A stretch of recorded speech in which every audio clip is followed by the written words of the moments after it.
Patient demand. They want the telemedicine network, so they go to their physicians, which we're in the rural area, so those physicians are always connected with the local hospital. They admit, they do their rounds, that's their natural referral region.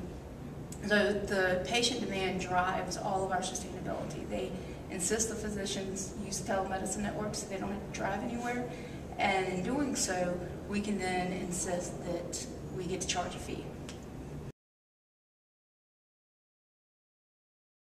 Our service offerings, obviously the biggest one is the telemedicine network. Outside of the telemedicine network that provides access to the specialty care in the rural areas, the information exchange itself is a huge service. It cuts down dramatically on the redundant testing. Reduction in redundant testing is astronomical. We have documented 98% reduction in redundant testing. The redundant labs are, for the most part, non-existent.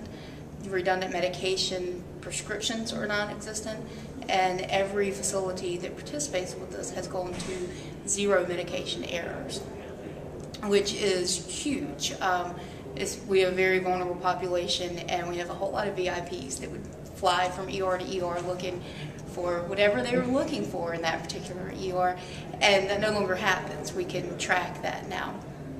And that's a huge service offering. The major challenges, obviously trust is a big issue. I don't think we'll ever move past it. And I compare healthcare to almost any other industry.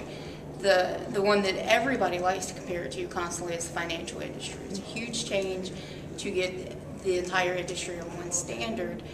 It did happen, but they still have to convene every 6 months, called the World Bank Association, and say, okay, are we still on the right page?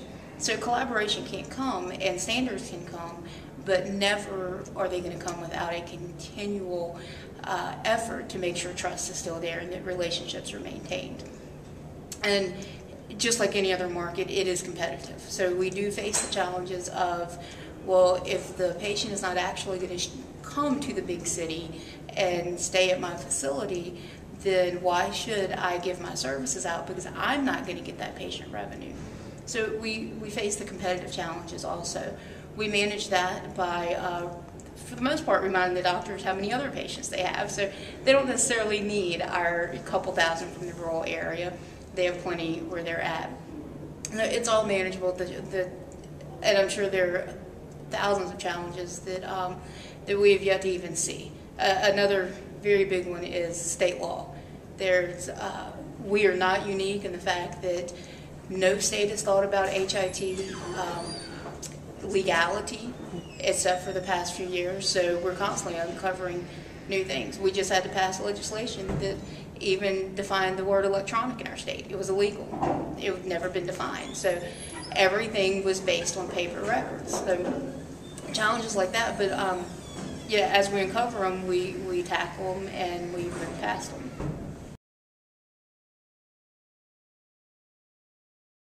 We work very closely with them.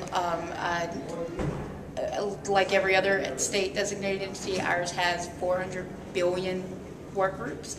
I'm on just about all 400 billion of them, along with my project manager and a couple of other people from our organization. So we stay as involved as possible. We also stay heavily involved with the state government, with the Department of Health, with the governor's office. So there's not a HIT conversation in Louisiana that doesn't happen without our organization either being mentioned or asked to lead it. I've already started going out and helping our hospitals do an assessment test. Our state is unique in that we are not a physician-driven state. We are a hospital-driven state because we have so many uninsured patients, and they use a hospital's primary care, not a physician's office. So it just goes with the territory. So I've already started going out and doing initial assessments with the hospitals, and we follow that up with the clinics and the physician offices in the area.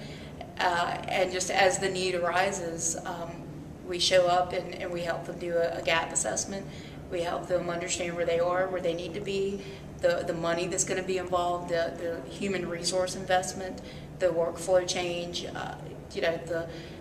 If you don't have an IT person, you better get one. If you don't have a project manager, here's a company who will contract with you, whatever it takes.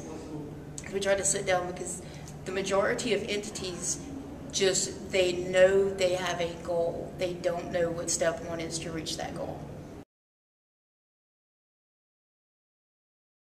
Okay, again, telemedicine network, so obviously patients are engaged there. I assume the question is more focused on the patient health record aspect of things. I take a completely devil's advocate role to everyone who talks about it. I don't think patients want to control their own health information. I'm a patient, and I don't want that responsibility. And more so, if you put some of these things on a screen in front of me, I didn't go to medical school. I don't know what it means, plain and simple. Again, I chalk it up to the same way the financial industry works. I want access to my online banking. I want to be able to pay bills, and I want to be able to do these things. I don't want to have to go to Capital One and sit in the office and say, okay, I have this amount, so you can loan this much of my money out and earn some interest and make money as a bank. They are money managers. They do that. A physician is a health information manager. Patients want access. They need access. But to actually manage it, that's not what we're trained to do.